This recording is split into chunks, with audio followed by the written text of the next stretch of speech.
Otro día, otra sección Emprende Ahora. Estamos aquí en el aposento de la verdad. Mi nombre es Luis Castellanos y esto es Emprende Ahora.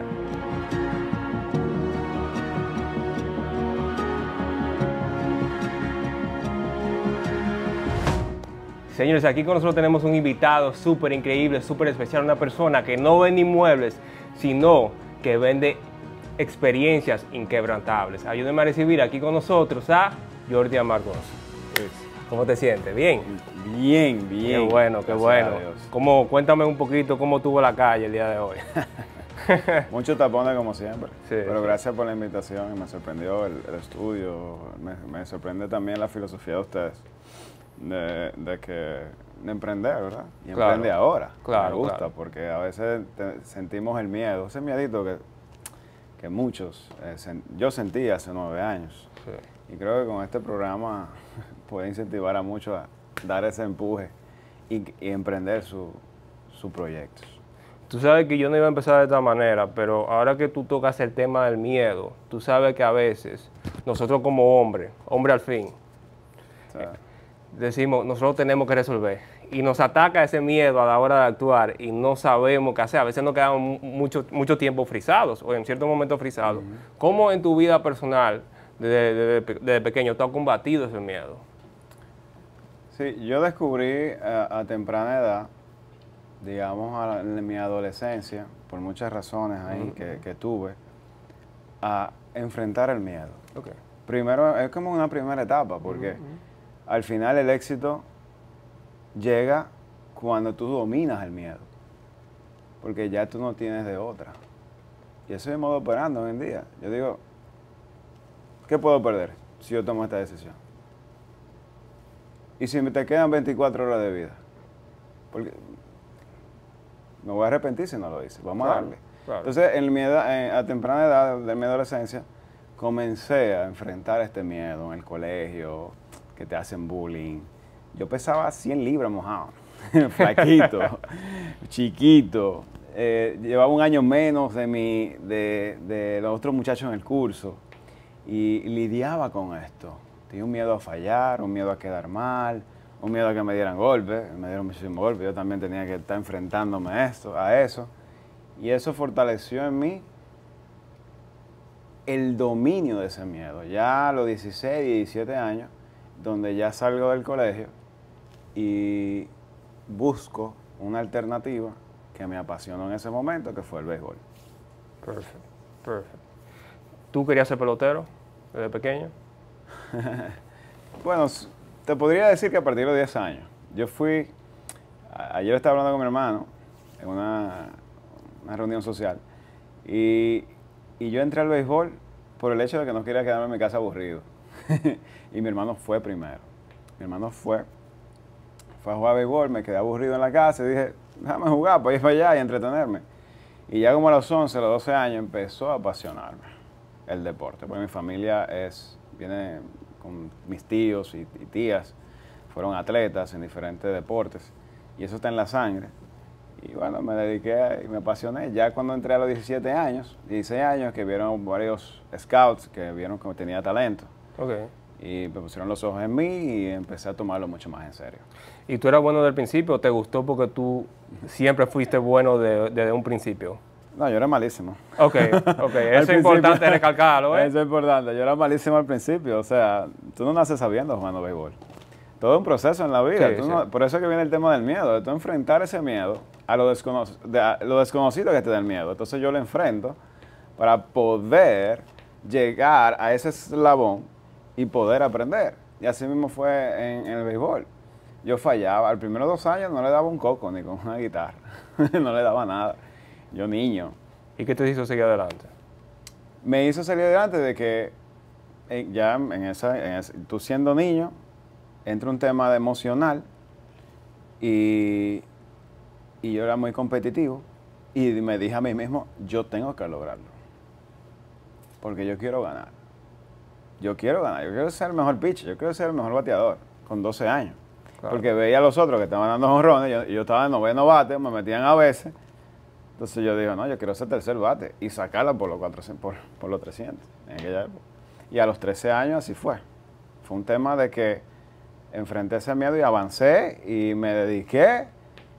Y me recuerdo como hoy, el día que hice un contacto, el que sabe béisbol me va a entender, un contacto con el bate durísimo, ¡pam! Y vi una línea así tendida por el center. Y yo dije, wow, qué bien se siente esto. No me saca nadie de aquí. Y ahí fue mi primer despertar en esa carrera. Y que tiene un sonido en particular también. Sí, tiene un sonido inigualable. El que sabe, sabe. Entonces, ¿qué pasa después de ahí? ¿Te empiezan a ver los scouts? ¿Qué pasa? Sí, ya ahí a los 16, 17 años empiezo mi recorrido. En esa época todavía no había muchas, había academias, pero no tantas. Los scouts empezaban a verme. Duró un año siendo tryout. Visité alrededor de 17 equipos. Hice tal vez alrededor de más de 40 tryouts. Estuve en 3 complejos. Duré hasta un mes, 2 meses, 3 meses en esos complejos. Con 16 años, 15 años, prácticamente un niño, y con hombres. Sí. Y eso también apoyó en mí a ser mucho más fuerte. Porque imagínate tú, un niño de 15 años, viendo un hombre de 18, 20 años, conviviendo, hasta a nivel de dormir en una sola habitación, bañar, todo esto. Y eso hizo también que madurara temprano. Okay. Y ya ahí, en ese trayecto, lo que acepté me ofrecieron varios equipos y acepté la mejor oferta, que fue con el equipo de Colorado Rockies. Ok. Ese fue mi primer equipo. ¿En qué año fue eso? 2005. 2005. Yo sé que tú estás cansado de decir esto, pero ¿qué te ofrecieron? No, yo lo puedo decir. Sí. Yo era uno de los equipos, en esa época, un bono como el que me dieron a mí era uno de los mejores bonos. Fueron $50,000 para la firma. Sí, era uno de los más caros en el equipo, un equipo con no mucho presupuesto en aquel entonces. Y me dieron $50,000. ¿Qué posición? Pitcher. Pitcher. Sí. 16 años.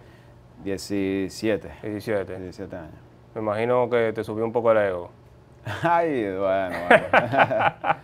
Bueno, sí, es una lucha constante. Eso es la naturaleza del hombre. Sí. La lucha contra el ego. Nosotros como hombre macho alfa, es un tema diario.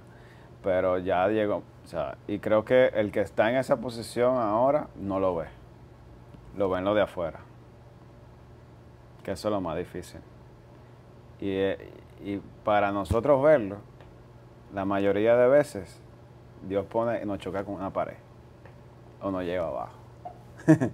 Lamentablemente. Por eso yo sugiero e invito a los hombres de que diariamente hagan una introspección y puedan de alguna manera ver dónde está su nivel de ego. Porque esto lo puede afectar en sus entornos, en las relaciones, cierra puertas, como en ese momento me cerró. Porque imagínate, yo 17 años, 18 años, con 3, 4 millones de pesos. Y con la testosterona allá arriba. Testosterona allá arriba, siendo influenciado por otros peloteros que vivían en el mundo, ¿verdad?, de mujeres, discotecas, todo esto. Y aunque vengo de una formación a nivel educativo bien, mi familia fueron docentes, fui bien formado, pero como quiera, las 7 personas que te rodean van a influir en ti, sí o sí.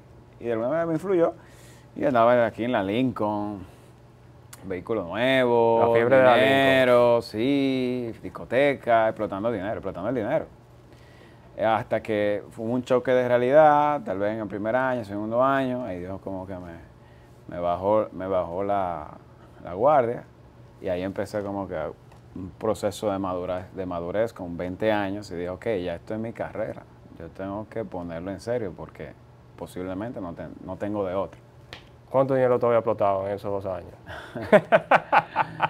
Bueno, tal vez, ¿qué te digo? En aquel entonces tal vez como 700, 800 mil pesos, porque mi papá es muy sabio, fue muy sabio y vio el movimiento y lo que hizo yo, espérate, saquemos todo el dinero donde tú lo tengas y vamos a comprar un apartamento. Y me dejó sin un peso. Me dejó sin un peso y lo que estaba recibiendo era el sueldo de que me pagaban en el equipo, que era muy bajito, pero me daba para poder de alguna manera subsistir.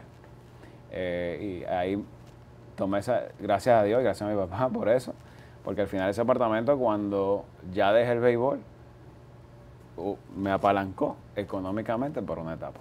¿Y qué pasó? ¿Por qué tú dejaste el béisbol? Al final fue una decisión de mutuo propio.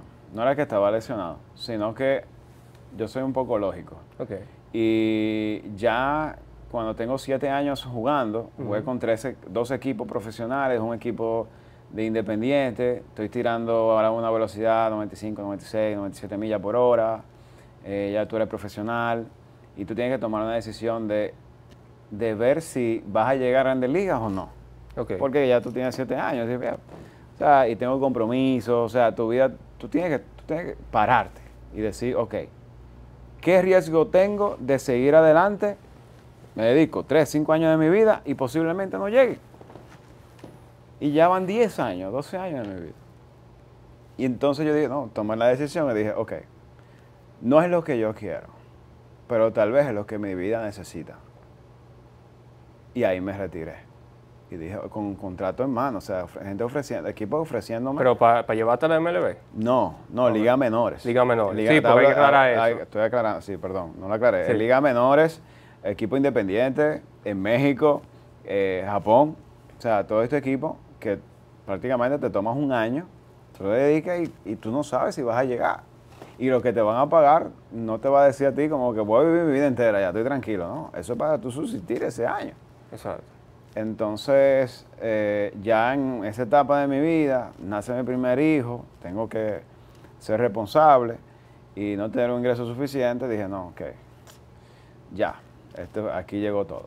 Entonces, vine aquí a Santo Domingo y hubo el rediseño, me inscribo en la universidad, me gustan los negocios, empiezo a estudiar negocios aquí en La Puca y empecé de cero ya, o sea, yo con 26 años, 27 años, estudiando con niños prácticamente de 18 años, 17 años en la universidad.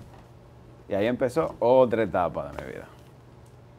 Es curioso, cuando tú estabas en el mundo de la pelota, tú me dijiste que tú entraste con $50,000. ¿Fue incrementando a medida que fueron pasando los años? Quiero saber tu proceso de pensamiento y para que la gente le quede claro. Me imagino que me imagino que tu aspiración era la MLB, ¿verdad? Sí, claro, para todo pelotero era la MLB. La MLB. Sí, o sea, sí. ya tú tenías varios años. Y no había llegado. Y no había llegado. Entonces, tu proceso de pensamiento quizá era pensando, mira, yo no sé si voy a poder seguir haciendo esto. No sé si voy a poder seguir bajando la bola a 97, 98 millas. Claro. ¿Era eso? Sí, pero tiene un factor en contra y es la edad también. La edad. Sí, porque tú te vas poniendo más viejo, entonces ya tú sabes que las habilidades te van disminuyendo. Aunque yo en esa etapa, yo estaba premium, o sea. Exacto. Tú con 26 años, 27, esa es tu mejor edad en cualquier deporte. Porque tú tienes todos los sentidos ya desarrollados y frescos. Sí, sí. Pero yo tenía, o sea, en mi toma de decisión, yo digo, concha, yo duro 5 años, tal vez 3 años, 5 años, que aplaudo a quien haya elegido tomar esa decisión y haya llegado a Grandes Ligas, porque de hecho ayer hubo un caso así similar como el mío, y de ser taxista, o sea, de ser release, de dejar la béisbol, fue a hacer Uber, duró 1 año, 2 años haciendo Uber, intentó otra vez, 2 años béisbol y llegó a Grandes Ligas. Por eso es uno de 10,000. Okay. Entonces yo dije, no, calculando la probabilidad, yo siendo lógico, yo digo, no, es que tengo que, o sea, me voy a retirar. Porque al final también tú calculas el tema monetario, esos $50,000 que tú hablas, no se incrementan, sino se reducen. Te van reduciendo. Sí, porque te lo entregan. O sea, tú cuando te firman, para conocimiento general. Sí, para conocimiento general. Cuando te firman es un bono que tú recibes ya. Ok. Ya tú no recibes más nada. Ah, ¿tú no recibes más nada? No, un sueldo. Por la temporada que por lo que tú juegas. Más o menos cuánto era el sueldo a medida que... O sea, yo ganaba $800 mensuales durante la temporada. O sea, si la temporada dura 6 meses, tú ganas $800 por 6 meses y ya eso es. Y tienes que agarrarte los 50 que te Exacto, y tienes que vivir de los $50,000, que esos 50 tienes que repartirlo con el manager, con el dueño del programa que te firmó. Okay. O sea, yo vine quedándome tal vez con $30,000 y pico. Okay. O sea, que eso prácticamente no daba para nada. Ok, ya podemos entender más o menos cuál era tu proceso de pensamiento. Correcto.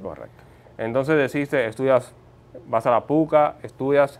Administración de empresas. Administración de empresas, pero no me gusta ese nombre, ojalá eso lo cambie algún día. Yo quiero emprender, yo quiero ser de negocio, yo quiero ser empresario. En ese entonces empresario, yo quiero ser empresario. Yo no puedo ser un administrador. Tú sabes que es algo funny, que cuando uno va a estudiar administración de empresas, uno va con la mentalidad de creación de empresas, pero lo que te enseña es administrar empresas de otros. De otro, entonces tú dices, ok. Yo no quiero ser empleado, no sé, yo quiero crear mi propio negocio, que al final...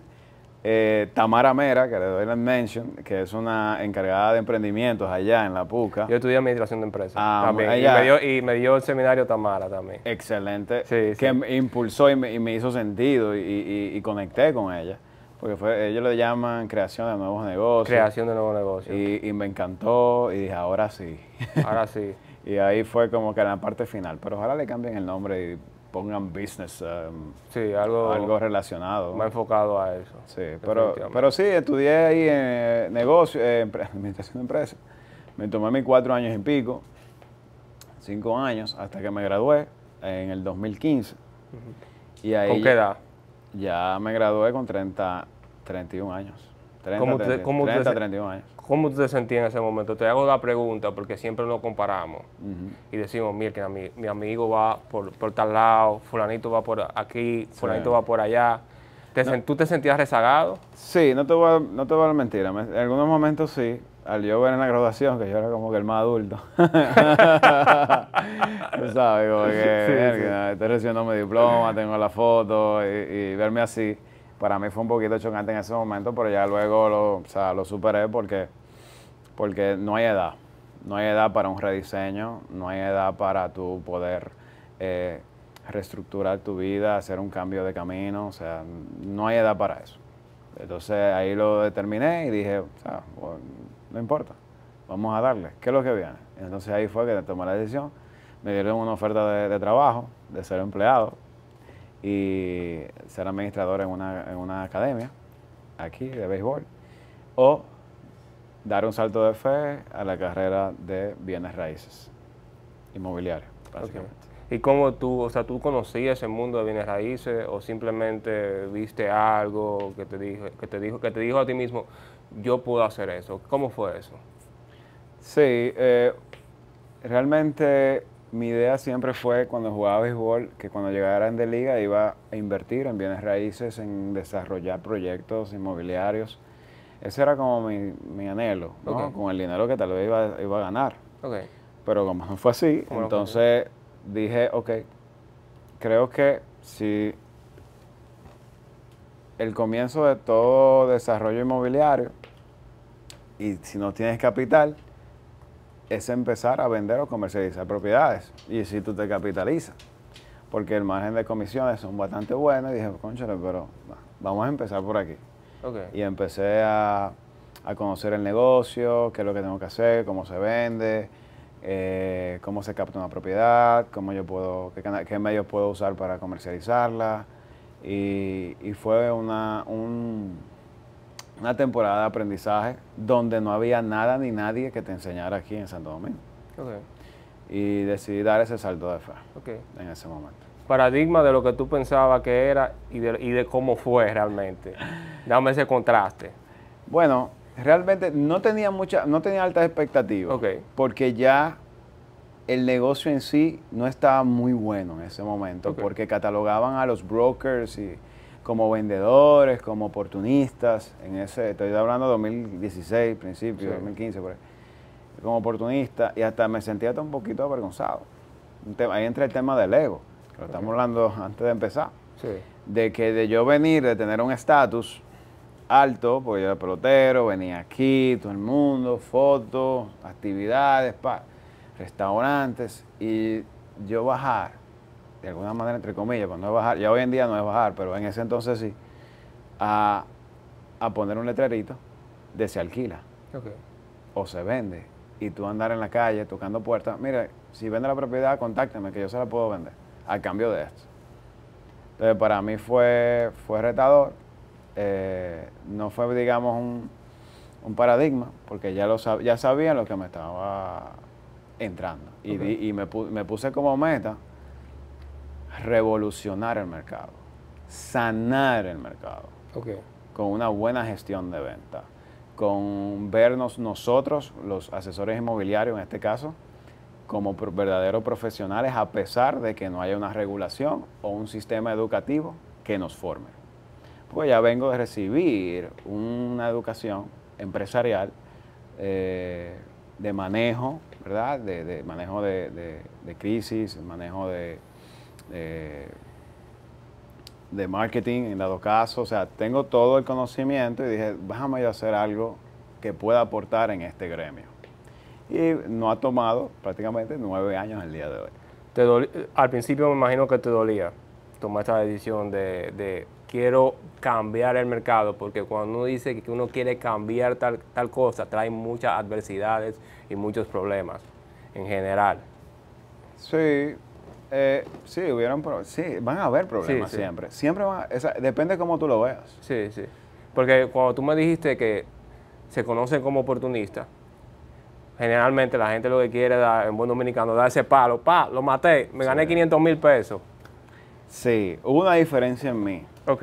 Porque descubrí, como vengo de ya tener una etapa de mi vida, una libertad financiera, no andaba como con el signo de peso en la frente. Ok.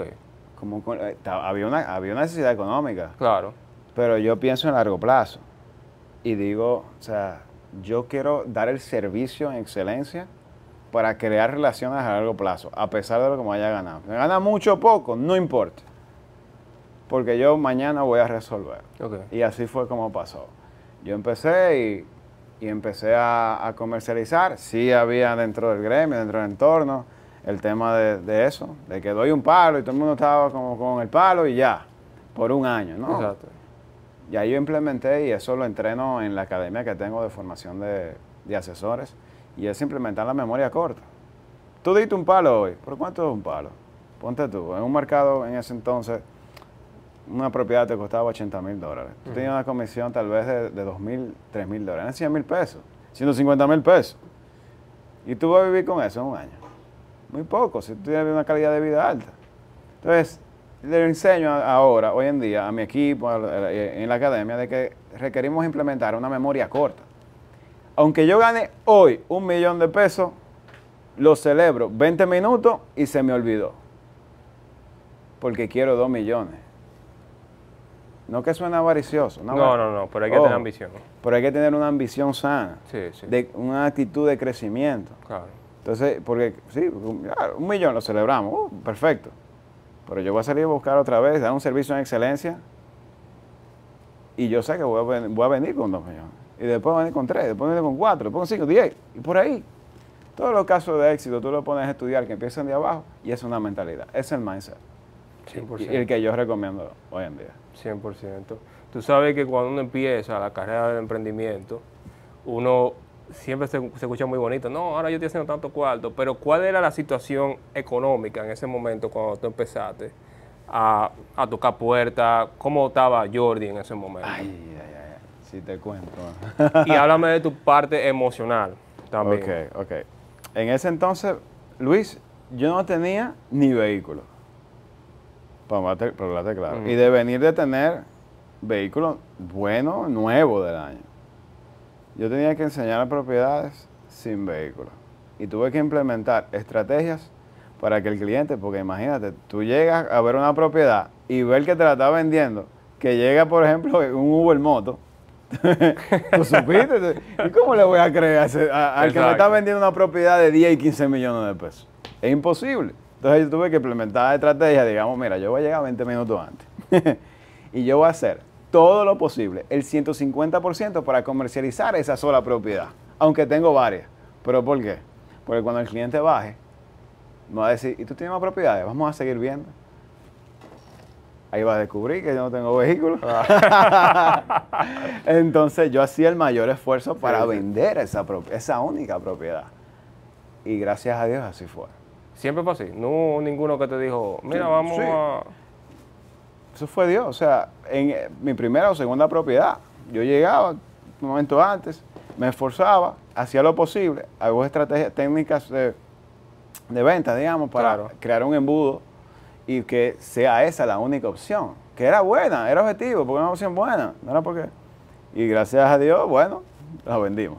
Okay. Y se metió 1, 2, 3 propiedades, me pude capitalizar un poco y de alguna manera Dios me proveyó con un primer vehículo, que me recuerdo yo que en la nueva etapa, y que para mí fue fuerte, porque pero lo disfruté como si fuera el mejor vehículo. Okay.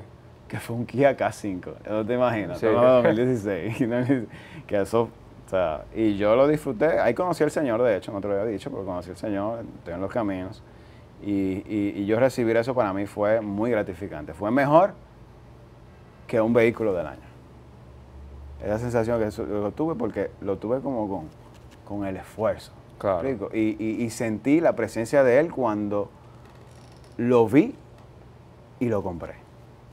Y ahí ya a partir de ahí, gracias a Dios, llegaba mi vehículo con los clientes a ver la propiedad y ya veía 2 o 3 opciones más. Pero qué interesante.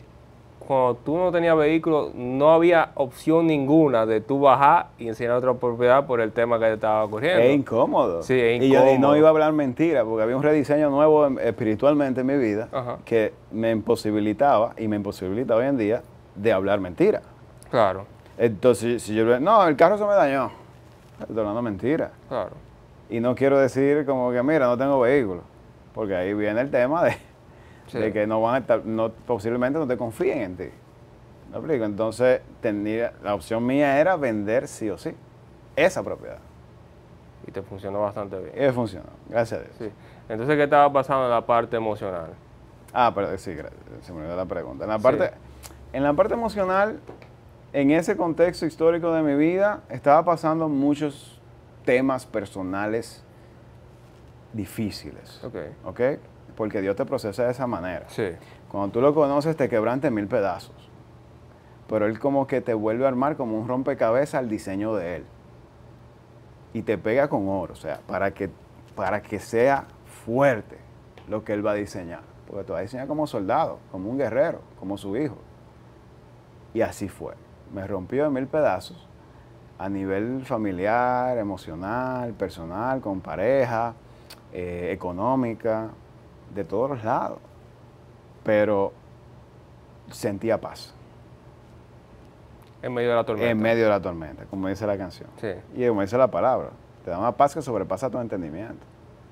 Y eso es lo que me permitía seguir adelante. Porque a pesar de todos los problemas o todos los obstáculos que se veían a nivel natural, que yo no veía, sentía esa paz, confiando en Él.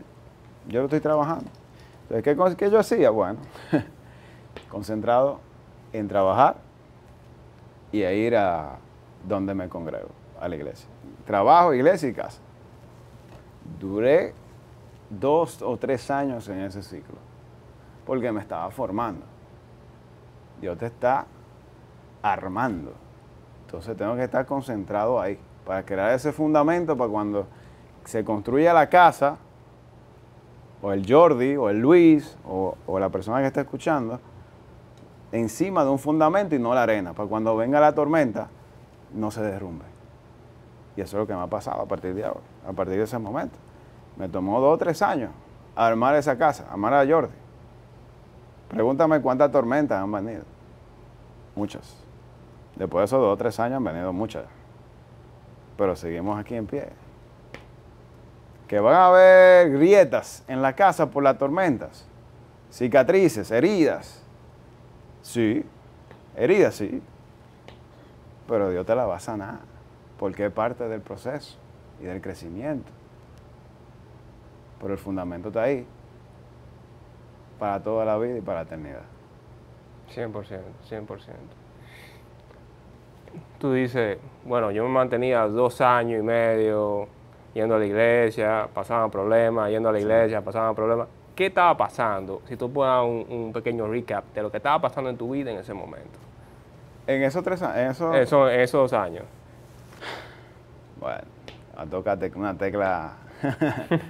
Sí, en ese lapso de tiempo, a nivel sentimental, hubo una separación que fue, yo lo he dicho ya públicamente en podcast de cristianos, de hecho. procesos difíciles, en la familia también, tengo 2 hijos, no lo podía ver, situaciones con las madres, que las perdonamos, no perdonamos, ya está todo listo, pero no podía ver a mis hijos, problemas con mi familia cercana, deudas que no dejaba de pagar, pagaba, pero tenía deudas, Sí. deudas malas. Sí. Y eso tal vez de alguna manera pudo, lo tomé de aprendizaje, ¿no? Ok. Lo tomé de aprendizaje y es lo mismo que te dije, o sea, es parte del proceso, fue Sí. parte y estoy agradecido de que pasara. En ese momento, ¿cómo En te ese sentías? momento, sí. Tú como te dije ahorita, te vas a sentir desgastado, te vas a sentir desanimado, te vas a sentir que ya no puedes más. Pero si manejas el no rendirte, lo vas a sobrellevar. No importa el grado de situación, lo vas a poder sobrellevar. Y así fue. En ese momento, ¿cuál era tu porqué? Mi porqué de... De pues, seguir adelante. Claro. Por lo mismo que hablamos ahorita, cuando yo jugaba béisbol a los 11 años, 12 años, ¿qué te dije? Que yo Tú quieres conectar. quiero ganar, quiero ser competitivo, quiero ser el mejor. Ok. Pero no que suene como que... Sí, no, claro. Me explico. Sí. Pero para mí la vida no tiene techo. Yo no le puedo poner límite a Dios. Él que me lo ponga a mí. Y yo quedarme ahí, quedarme estacionado en un solo sitio, no puedo. No puedo. O sea, necesito ver un siguiente eslabón. Por eso escogí esta industria en la que estoy hoy, que no tiene límites. Yo voy tal vez a un 30%, un 40% a donde tal vez quiera llegar. Que por eso tengo a Veritat Real Estate, en la cual es una inmobiliaria que hemos crecido en menos de un año ya exponencialmente. Y ya después, lógico, viene el siguiente eslabón, que es desarrollo inmobiliario, que es ya construir, aunque he participado en algunos desarrollos inmobiliarios, pero ya algo bien hecho. Ok. ¿Me explico? Así fue, así es que va, ese es mi modo operando en mi vida. Perfecto. Es interesante que hablemos de ese tema porque, como tú dijiste, tú te vas formando a medida que va pasando ese tipo de cosas. Entonces, ¿qué situación en particular fue la que te hizo que tú dijiste, ok, yo tengo que salir adelante, no puede haber ese yo hubiera, tengo que seguir metiendo mano como en buen dominicano? Sí, con la actitud de que no tengo nada que perder. Ok, Si tú tienes la actitud de, yo no tengo nada que perder, vamos arriba. sí, Yo tengo salud, gracias a Dios. ok, Tengo a Dios como me guía. ok, Hablo con la verdad. Soy serio, soy transparente. ¿Por qué alguien no quisiera hacer negocio conmigo? Si esas son las cualidades y los atributos que tú necesitas para hacer negocio a baja escala y a gran escala. Lo tenemos.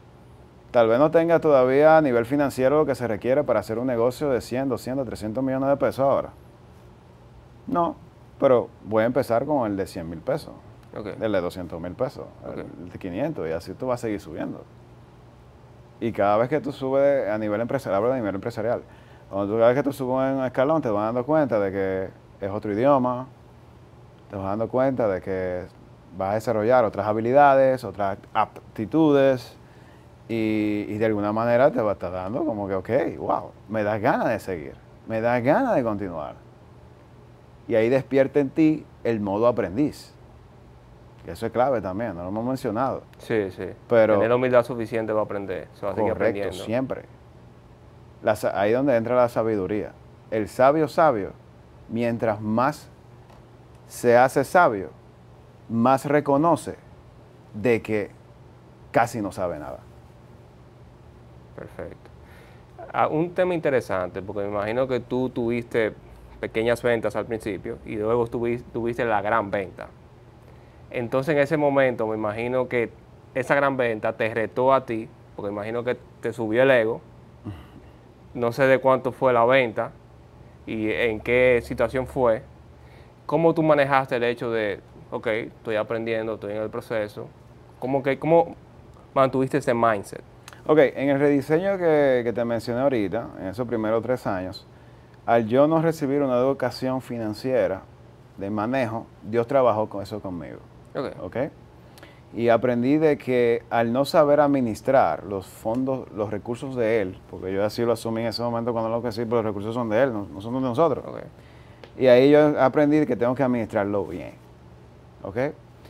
Y ver el mismo monto. Yo veo hoy, de hecho, tú me preguntas hoy, y para mí 10,000 pesos y 10 millones de pesos es lo mismo. Ok. Yo sé que va a sonar un poquito, Sí, sí. porque me deja mucho, que sé yo. No, sino es que el dinero es una herramienta, es un papel, y hay que verlo de esa manera, para que no te levante el ego. ¿Me explico? Ok. Es una herramienta, depende de cómo tú la uses esa herramienta, y cómo tú la administres. Y así me pasó en ese momento. Él me enseñó a administrar, paso a paso, porque Él te cuida tanto que no te va a dar algo que tú no puedas manejar. No te va a dar 10 millones si tú no sabes manejarlo, porque posiblemente con esa misma herramienta te haga daño. Y por cuidarte y amarte, no te va a dar los 10 millones de pesos, sino hasta que tú aprendas a administrar los 10,000 pesos. Y cuando Él vea que tú aprendiste a manejar esos 10,000 pesos, entonces, ok, te voy a dar 100,000, ok, te voy a dar 1,000,000, ok, te voy a dar 10 millones. Porque sé que está en manos sabias. Y ahí fue donde realmente recibí esa enseñanza por parte de Él, y al día de hoy ha mantenido, gracias a Dios, sosteniéndome financieramente. Perfecto, perfecto. Siempre hay, me imagino, porque no estoy en ese mundo, pero me imagino que siempre hay una venta que te dice, ok, te da la convicción suficiente de yo decir, en el caso tuyo, yo puedo empezar esta empresa, yo puedo ir al siguiente nivel. ¿Cuál fue esa venta?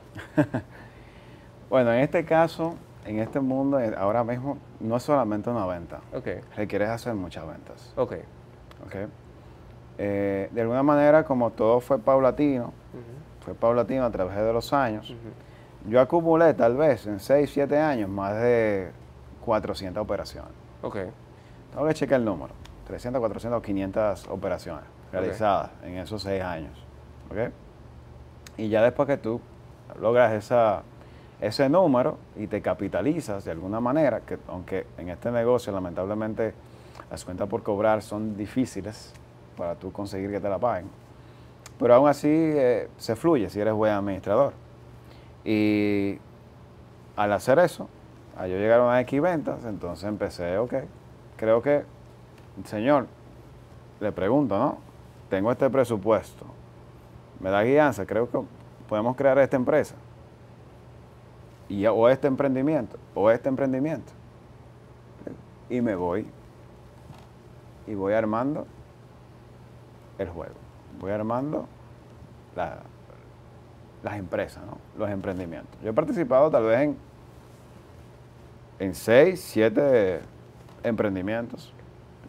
He tenido, un día tal vez hay una compañía principal, ¿no? Y dentro de esa compañía principal hay varias subcompañías, compañía madre, y así lo he manejado. Cada compañía se rentabiliza y luego empieza la otra. Si eres emprendedor, bueno, el que entiende, va a saber que es así. ¿Cuál fue tu primera compañía y cómo fuiste creando las otras? Si no pudieras hacer el relato. Sí, bueno. Mi primera compañía fue de hecho en el 2011, en alimento y bebida. Ok. Sí, ya casi 2012 retirándome de béisbol, empecé a hacer la universidad y dije, déjame emprender algo. Ok. Y emprendí una franquicia, en ese entonces era de smoothies, y como un tipo bar, smoothies, y creo que quise implementar con estrategia al lado de los gimnasios. En este caso lo tenía en el Body Shop, al lado del Body Shop. Ok. Y fue brutal, fue muy bueno. Primer año, buenísimo. Segundo año, ya la cosa fue como que bajando porque dependía de un tercero, que era el tráfico de personas que asistían al gimnasio. Y decidí en ese momento y dije, no, tengo que vender. Y ahí vendí mi primer negocio. Hice mi primer negocio, duró 2 años, se rentabilizó y lo vendí. Ok, perfecto. ¿Okay? Ya luego decidí pausarme, educarme. Ahí estaba en la universidad, emprendí, ya finalizando la universidad, emprendí otro proyecto que fue de filmar peloteros. Un programa de béisbol. Como sabía de béisbol, yo era pitcher y decidí como que, ok, y tengo como que esa venita de ser profesor, ¿no? Claro. Mis padres son docentes, tenemos esa pedagogía en la sangre. Y decidí como entrenar peloteros, muchachos de 13, 14 años para firmar. Y gracias a Dios como que los firmé a todos durante esa etapa. Firmé 12 peloteros durante 3, 4 años que estuve en ese negocio. Ya lo dejé porque el otro negocio de bienes raíces empezó a crecer, ya no me hacía sentido invertir tanto tiempo ahí. Claro, duró 1 año o 2 años con los entrenadores, pero no es lo mismo cuando tú estás y decidí ya cerrar ese negocio porque ya no hacía sentido económico. ¿Me explico? Claro. Ya en un futuro tal vez cuando me retire vuelva. O sea, tú hacías los dos al mismo tiempo. Sí, Sí. hacía los dos al mismo tiempo. Ok. Y estudiaba también. Tú estabas estudiando en ese momento que tú estabas haciendo esos negocios, tú estabas estudiando en la PUCA. En la PUCA. Ah, ok, Sí, ok. sí, esa era mi manera de subsistir en esa época. Ok. Y con ese dinero que te generaba, tú te pagabas la PUCA. Correcto. Sí, tenía beca, mi papá era docente. Ok. Ahí, pero como quiera había que pagar. Interesante, Sí. interesante. Entonces ahora tú estás en una posición diferente. Tú estás con tu negocio Veritat. Sí. Dime si lo pronuncié bien. Veritat. Veritat. Es verdad en catalán. Es verdad en catalán. Verdad. Tú eres de allá. Bueno, mi ascendencia, ¿no? Ajá. Tal vez 4ª o 5ª generación es de allá, de catalán. Son catalanes. Amargós es mi apellido. Jordi también es el nombre catalán.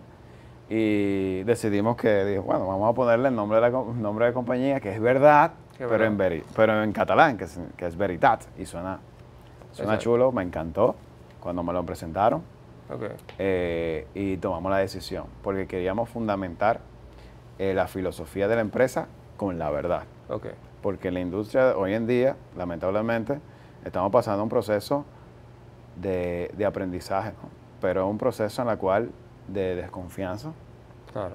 Y creo que yo, Jordi Amargós, en mi trayecto, he intentado, y lo he hecho así, creo, de hablar con la verdad en todo momento. Porque usualmente el vendedor, muchos vendedores, ¿sabes? Que te hablan con media verdades a veces, Sí. para conseguir el beneficio de la venta. Sí. Pero en mi caso decidí hablar siempre con la verdad, a pesar de que se me caiga. Ese fue mi primer aprendizaje de mi primera venta, como tú dices, que fue la más grande en ese momento. Una casa, 12 millones de pesos, en la Castellana, donde una comisión era del 5%. Me gané 570,000 pesos en aquel entonces. Y en esa operación yo tenía que tomar una decisión, hablar con la verdad o hablar mentira. Asumir ese riesgo en necesidad y tú hablar con la verdad y ver al cliente de que conectas con él y el cliente dice, wow, tú tenías la oportunidad de decir una mentira y posiblemente yo te comprara. Pero si yo me enterara después, yo más nunca te iba a contactar. Yo preferí hablar con la verdad. Y esa cliente, a pesar de, compró. Y a partir de ahí se me abrieron muchísimas puertas. Y a partir de ese momento decidí nunca hablar media verdad. Y por eso hoy en día, Veritat y el equipo que tengo, más de 30 asesores ahora mismo, el pilar es siempre, siempre hablar con la verdad. Perfecto, buenísimo, buenísimo. Me imagino que en ese momento, porque la venta no se dio instantáneamente, tú hablaste con la verdad y no me imagino yo que ya no digo sí. O sea, no fue así. No me fue imagino así. que ella lo pensó 500 veces. A mí me estaba sudando. Estaba sudando porque, o sea, tú estabas dejando 570,000 pesos en ese entonces, que para mí era muchísimo. Era posiblemente iba a comprar un vehículo con ese dinero, tú sabes, para empezar a hacer.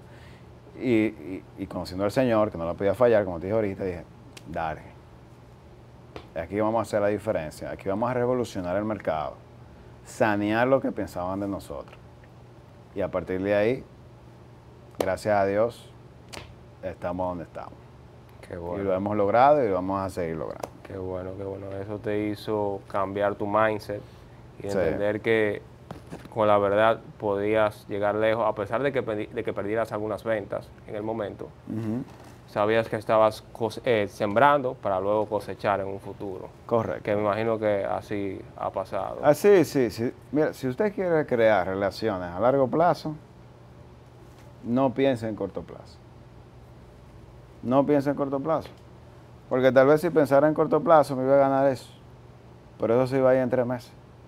Pero yo prefiero ganar menos y pensar en que yo voy a crear una relación a largo plazo con esa persona. 3 años, 5 años, no importa.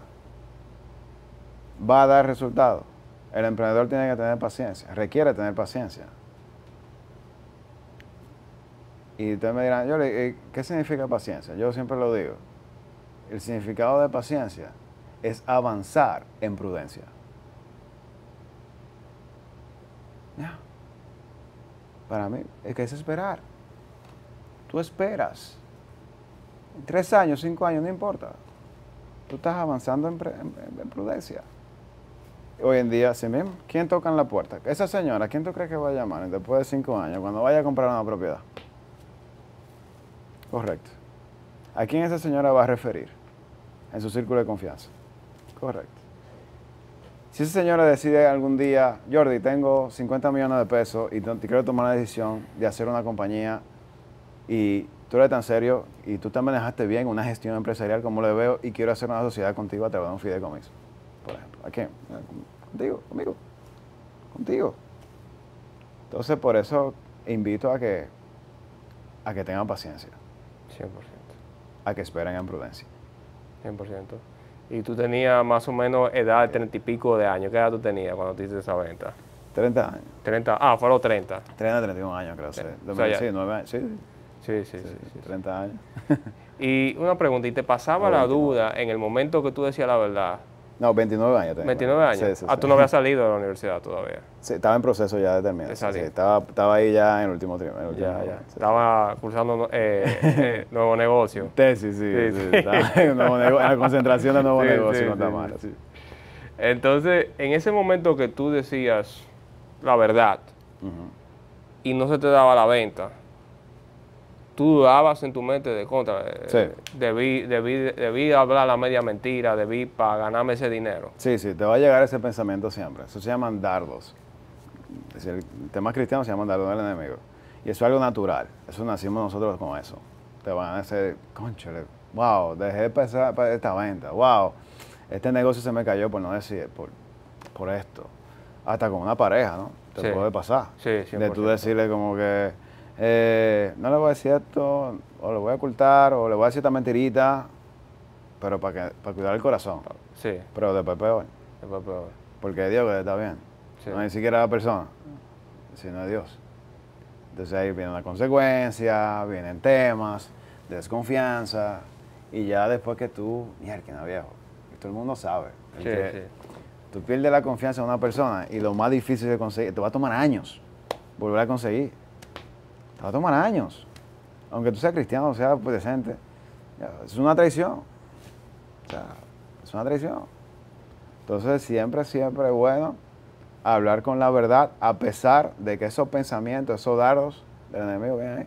A pesar de que los pensamientos naturales te digan de que, mira, el que debí decir una mentira, cancela eso. No, esto es lo correcto. Aunque deje de comer, yo voy a hablar con la verdad porque es lo correcto. Estoy pensando en largo plazo. A largo plazo. No estoy pensando en corto plazo. No estoy pensando en Castillo de Arena. En casa construida encima de arena, Exacto. sino Vale. en fundamento, en la El roca, fundamento. encima de una roca, Aunque me tome más tiempo. que me tome más tiempo. Eso es una verdad absoluta, definitivamente. Entonces tú me hablaste de que obviamente todo el mundo te conoce por el mundo inmobiliario, vender apartamentos, pero tú me hablaste de que tú tienes otra visión ahora.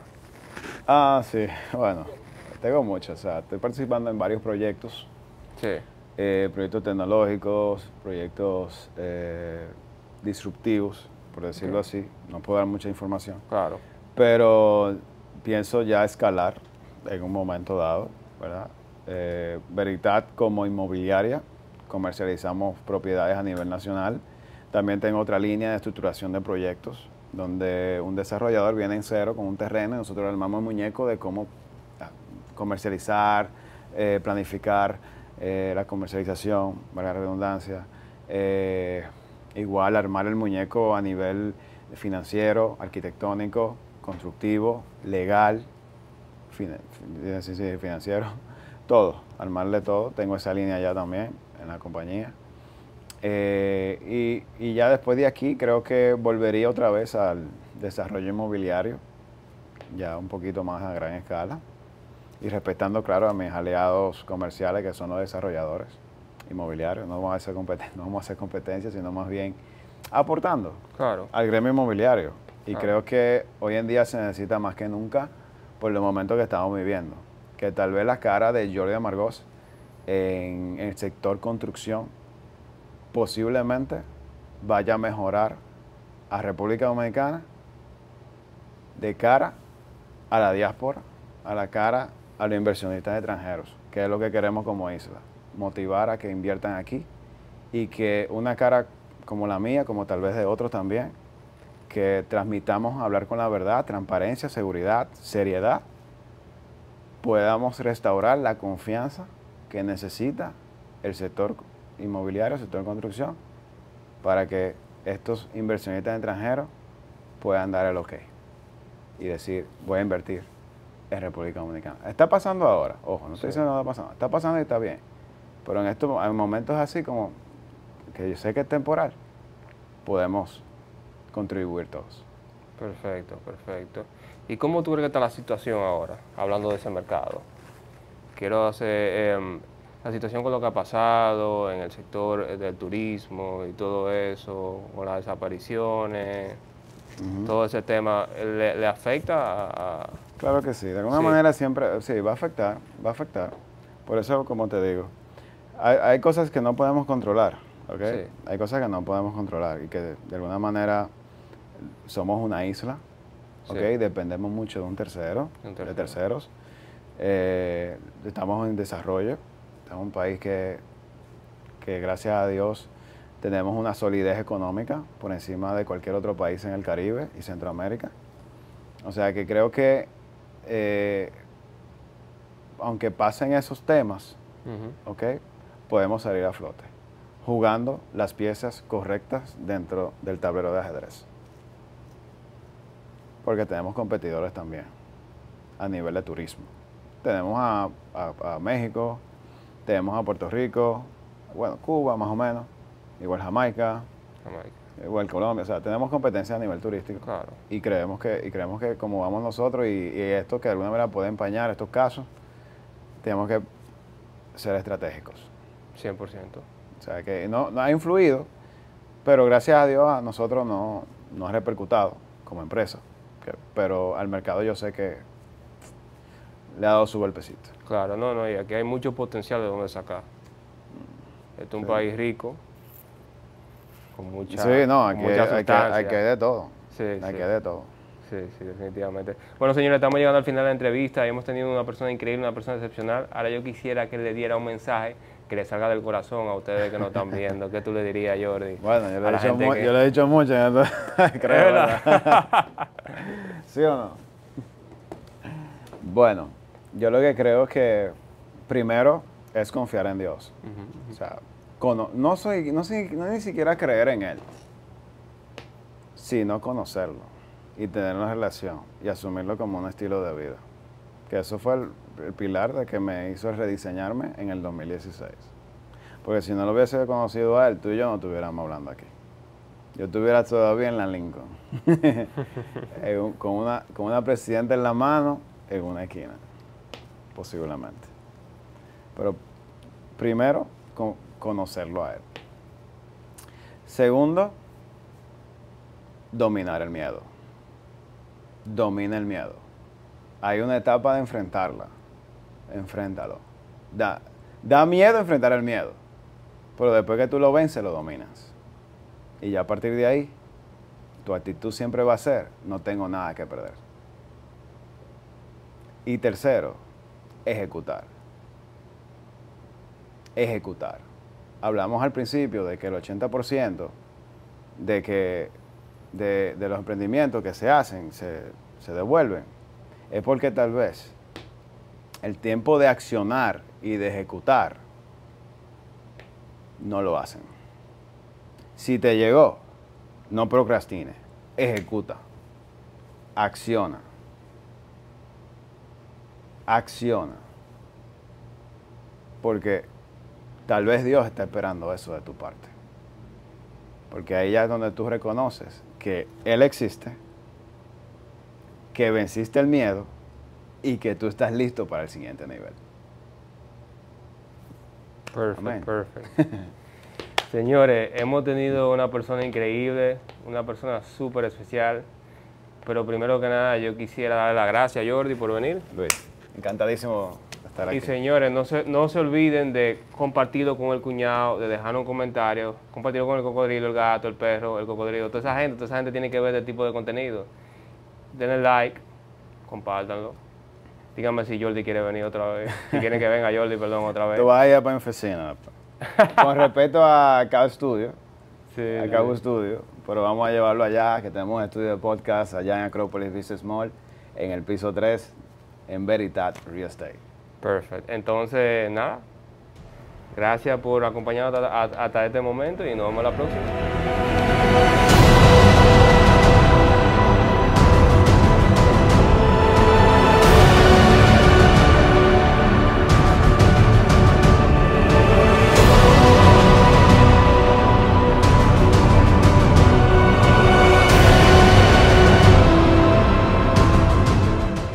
Bueno, si ustedes se quedaron hasta aquí es porque ustedes quieren más. Y gracias a Dios que quieren más. Yo quería hacer la pregunta a Jordi, que yo entiendo que resulta muy beneficiosa. Jordi, un emprendedor a la hora de alquilar un local para su negocio, ¿qué tiene que tomar en cuenta? Sí, si es un local comercial, porque hay local comercial o de oficina. Comercial. Comercial, ok. Y vamos a hacer comercial y oficina. Okay. Porque depende del negocio. Sí, claro. Y malo comercial, depende del negocio. Sí. Si estás en venta, tienes que tener algo con showroom. Ok. ¿Ok? Con showroom. Entonces imaginémonos, si tenemos showroom, ¿dónde vamos a poner ese showroom? El primer factor es la ubicación. Claro. Si tengo un showroom y tengo un restaurante, tengo una tienda, tengo que analizar en esa ubicación cuántas personas cruzan por ahí, caminando o en vehículo. Mayormente. Tú ves que los mandones están todos en una esquina y es por eso, porque es estratégico. Tienen dos sentidos, ¿no? Dos sentidos, claro. Y duplicas el tráfico de personas que van a ver tu negocio. ¿Ok? Entonces la ubicación. Segundo, después que lo vea, es consciente de que cuál es el metraje funcional para ese negocio.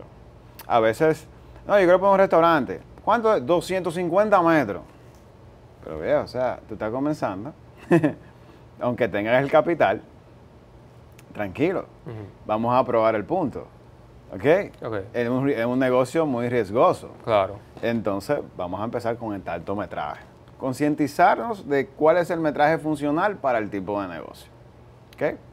Ya después que tú lo ubicas, la ubicación, y tienes ya el espacio funcional, entonces vamos arriba a concretizar el negocio. Y el tercer punto, el tema legal. Lógico, tienes que ver si quien vaya a firmar en el contrato, el arrendatario, esté a nombre del que está en el título, ¿ok? Del propietario local. Claro. Tiene que validarlo, ¿ok? Y ya después se notariza, exige tu tiempo de gracia para remodelar, usualmente son de 30 a 60 días, y listo, empiezas a operar.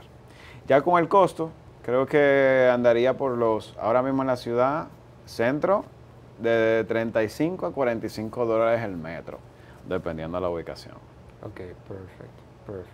Estamos hablando de una ubicación céntrica. Sí, céntrica.